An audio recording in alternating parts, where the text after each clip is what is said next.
누가복음 8장 26절에서 39절 말씀입니다.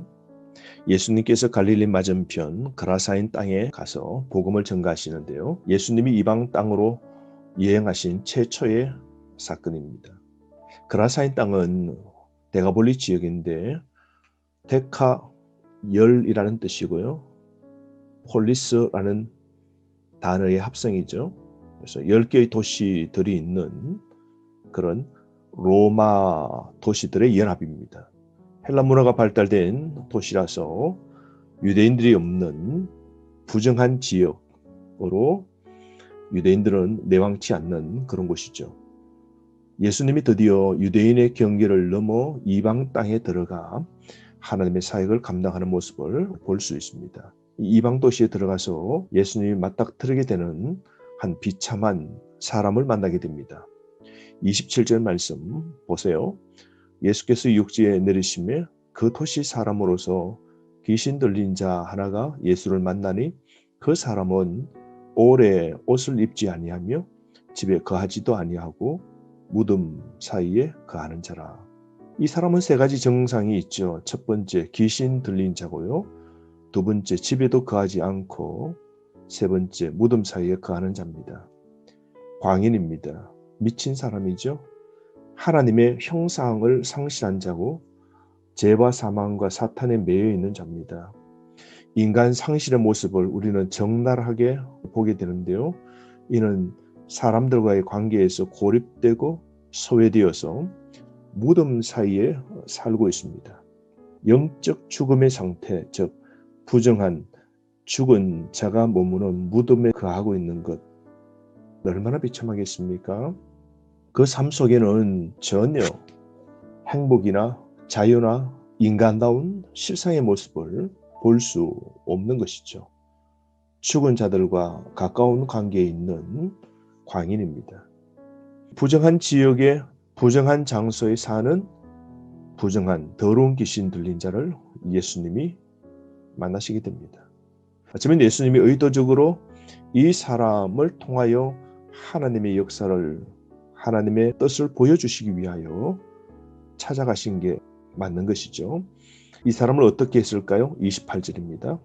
예수를 보고 부르짖으며 그 앞에 엎드려 큰 소리로 불러 이르되 지극히 높으신 하나님의 아들 예수여 당신이 나와 무슨 상관이 있나이까? 당신께 구하노니 나를 괴롭게 하지 마옵소서. 29절 이는 예수께서 이미 더러운 귀신을 명하사 그 사람에게서 나오라 하셨습니다. 귀신이 가끔 그 사람을 붙잡음으로 그를 쇠사슬과 고랑에 매어 지켰을 때 그 맨 것을 끊고 귀신에게 몰려 광야로 나갔더라. 고대의 마술을 부릴 때에 영의 부름으로 영을 제어하게 되는데요. 이 귀신이 예수님을 보고 부르짖게 됩니다. 귀신이 한글을 하는데요. 예수님 앞에 엎드려 큰 소리로 불러 협상을 시도합니다. 지극히 높으신 하나님의 아들 예수여. 예수님의 이름을 부릅니다. 귀신은 예수님의 정체성을 알지만 믿거나 경배하지는 않는 것이죠. 협상하는 제안이 무엇입니까? 자신을 고통스럽게 말하는 겁니다. 당신이 나와 무슨 상관이 있나이까? 당신께 구하노니 나를 괴롭게 하지 마옵소서. 귀신은 예수님의 정체성을 드러내고 예수님의 능력도 분명히 압니다.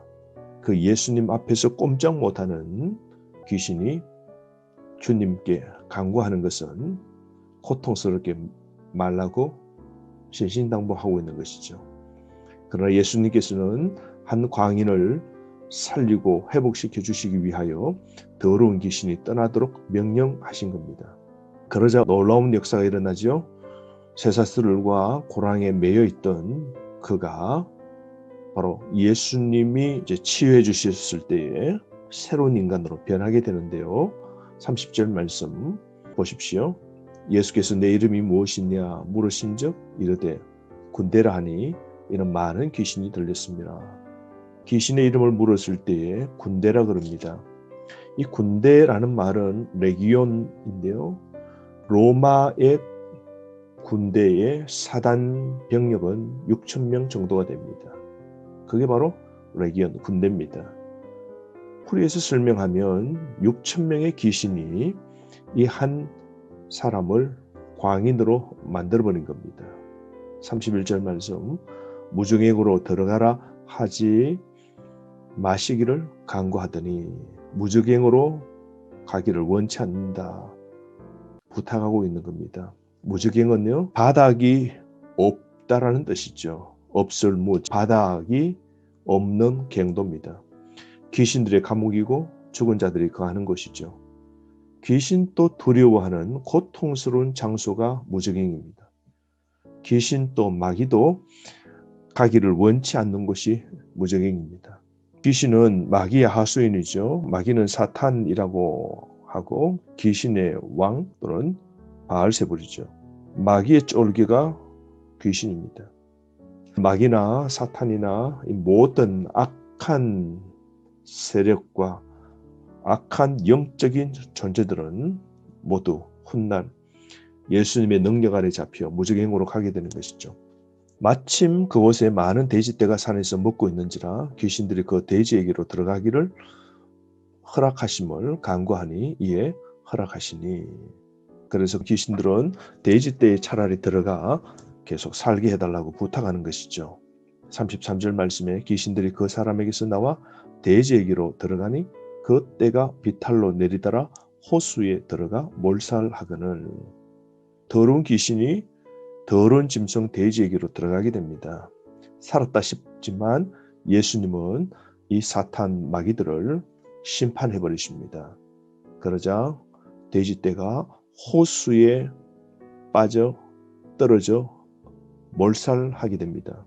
몰살하게 된 것은 바로 하나님의 심판을 나타냅니다. 호수의 바닥 물은 물 아래가 바로 지옥이 있다라고 고대 사람들은 생각했습니다. 그러므로 물 아래 무지갱에 갇히게 된 것이죠. 하나님의 아들 예수님은 즉시 심판해서 모든 군대 귀신을 무지갱 물 아래 있는 감옥에 갇히도록 하셨다라고 표현하고 있습니다. 여러분, 귀신들이 부정한 돼지에게로 들어가는 건 그들이 더럽다는 것을 공개적으로 드러낸 것이죠. 사탄의 세력이 무너진 것을 보게 됩니다. 그들은 호수로 빠져 그들은 몰살하게 되는 것이죠. 34절부터 37절 말씀에 사람들의 반응이 나타납니다. 치던 자들이 그 이루어진 일을 보고 도망하여 성내와 마을에 알리니 사람들이 그 이루어진 일을 보고 나와서 예수께 이르러 귀신 나간 사람이 옷을 입고 정신이 온전하여 예수의 발치에 앉아 있는 것을 보고 두려워하거늘. 귀신이 떠나자 예수님의 치유를 통하여 광인은 온전한 사람이 된 겁니다. 귀신에게 속박당하여 노예처럼 사는 그에게 자유와 해방이 주어지고 영적인 쉼과 평안과 회복과 자유를 경험하게 된 겁니다. 뿐만 아니라 그는 육체와 정신적으로 영혼, 즉 전인격적으로 그는 새롭게 창조되어 옷을 입고 정신이 온전하게 되고 예수님의 그 발치에 앉아 있는 것 보십시오. 여러분, 복음은 새 사람으로 변화시킵니다. 예수님의 구원 대신 세상 대지를 기르는 기쁨, 만족을 이 동네 사람들은 선택합니다. 한 사람이 온전히 정신을 차리고 새로운 사람으로 변화되었을 때 그들은 오히려 예수님께 자신의 문제와 병든 자신의 가족을 예수님께 데려와야 됨에도 불구하고 그들은 오히려 두려워하면서 예수님이 그 동네에서 떠나가기를 간절히 구합니다. 37절 말씀 보세요. 그라사인의 땅 근방 모든 백성이 크게 두려워하여 예수께 떠나가시기를 구하더라. 예수께서 배에 올라 돌아가실세. 물질적 손해를 생각하면서 그들은 결국 이 광인을 쇠사슬로 묶었던 그들이 이제 돈의 사슬에 묶여서 귀신을 떠나게 하고 자유를 주시는 메시아 예수를 오늘 떠나게 만드는 이런 어이없는 행동을 하는 것 보십시오. 말씀을 듣고 기적을 본다고 예수 그리스도를 믿거나 하나님 나라의 비밀을 깨닫는 건 절대로 아닙니다. 경제적 손실 때문에 기적을 보고도 깨닫지 못하는 것이죠. 예수님과 교제를 거절해버린 것 보십시오. 여러분, 우리는 세상 것을 놓아야 하나님 은혜를 받게 됩니다. 세상의 물질을 놓아야 주님을 얻을 수 있는 것이죠. 세상의 명예를 놓아야 우리는 진정 하나님의 은혜를 받게 됩니다. 귀신 들린 사람 완전히 변화됩니다. 그에게 주님은 새로운 사명을 주십니다. 38절 귀신 나간 사람이 함께 있기를 구하였으나 예수께서 그를 보내시며 이르시되 사명을 주시죠. 예수님이 주시는 그 직분과 사명, 그걸 안고 그는 집으로 돌아가서 자신에게 어떤 일이 일어났는지 가족들에게 전하게 됩니다. 그러자 39절 그가 가서 예수께서 자기에게 어떻게 큰 일을 행하셨는지를 온 성내에 전파했다는 겁니다. 사명이 그에게 주어진 것, 그는 즉시 실천하는데요. 간증합니다. 복음을 전가합니다. 여러분, 죄와 사망과 사탄에 매여 하나님의 형상이 철저히 파괴된 존재, 광인이 그리스도를 통하여 새로운 존재로 바뀌어진 것 보십시오. 여러분, 예수 그리스도 메시아는 매인자를 자유케 하고 또한 살았지만 죽은 자 같은 이를 살리시는 분입니다. 그러므로 주님을 위한 열정에 사로잡혀 이제 가족과 주변 사람들에게 복음을 전가하는 이 회복된 광인의 모습을 보십시오. 그러므로 여러분, 오늘 우리도 그리스도가 아니었다면 우리는 새로운 사람이 될 수도 없었을 겁니다. 그리스도는 오늘 또 죄와 사망과 피폐하게 만들고 쇠고랑을 차게 만드는 마귀의 권세를 깨트리시는 분은 주님이십니다. 마귀 사탄의 세력을 제어하시는 분도 주님이십니다. 우리를 회복케 하실 그 주님을 바라보고 복음으로 새롭게 된 우리, 이제 세상으로 파송받은 우리의 사명, 우리의 직분을 잘 감당하기를 원합니다. 오늘 또 귀신 들린 한 사람을 회복시켜 놓으시는 것은 앞으로 이방 모든 사람들에게도 마귀 사탄의 쇠사슬을 끊고 자유와 회복과 온전한 새로운 피조물로 만들어 놓으시는 하나님의 은혜가 이제 시작됨을 보여주는 것이죠. 하루 말씀 안에서 승리하시기를 바랍니다.